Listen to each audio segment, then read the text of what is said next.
So yung mga kalikot, para sa mga nagre-request, yan, wirings, tutorial or paano mag-wirings ng electric starter, paganahin yung electric starter ng ating motorsiklo. Actually may mga video tutorial na tayo regarding sa ganitong pag-wiring sa mga electric starter.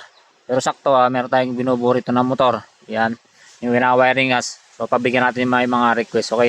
So kasama rito ang wirings or connection ng starter relay, starter motor at yung push button starter, okay? So unahin natin dito si starter relay, yan universal starter relay. Yan. So meron yan dalawang tornilyuhan na kung saan yung isa ito papunta sa ating starter motor, ito yan. Yan. So sinet up ko na yan para hindi tayo masyadong matagalan sa video, okay? Yan.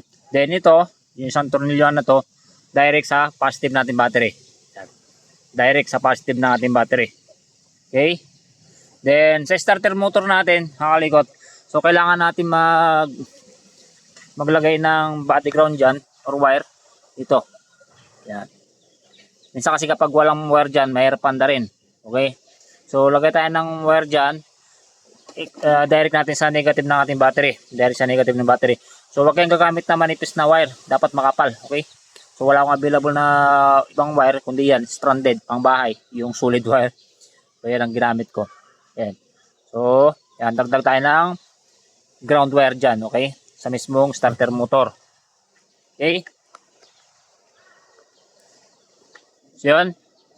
So okay na tayo rito sa dalawang tornilyuhan. Then dito sa may dalawang wire na to, yan, yung isa niyan, ito. Kahit baliktaran naman yan. Yung isa, connect natin sa ground wire or negative wire. Yan. Na nakakonect sa negative ng battery. Yan. Nakakonect sa negative ng ating battery yan.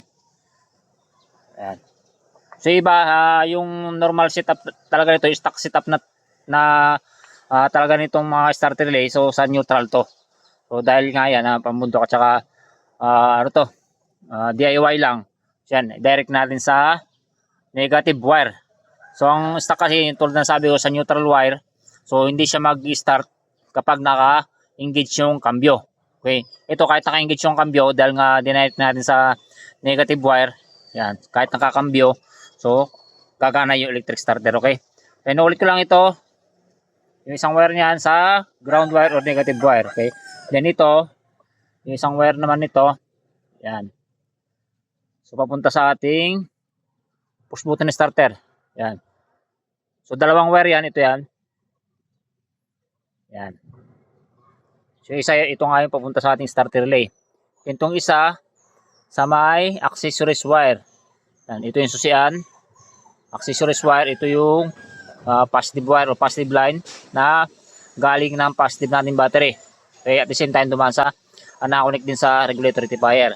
So ganun lang din. Try natin pandarin yung ating motor sa magitan push button starter. Sige lang natin.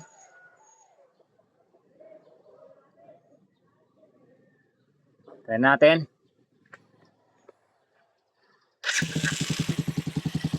Yun. Okay. Narinig nyo ba yung makina? Yan, 200cc na yan, no? Napakatahimik. Yan yung bagong buo ko na 200cc. So, saka easy start. So, ganun lang mga kalikot wirings ng electric starter. Kung paano pagalahan yung electric starter, okay?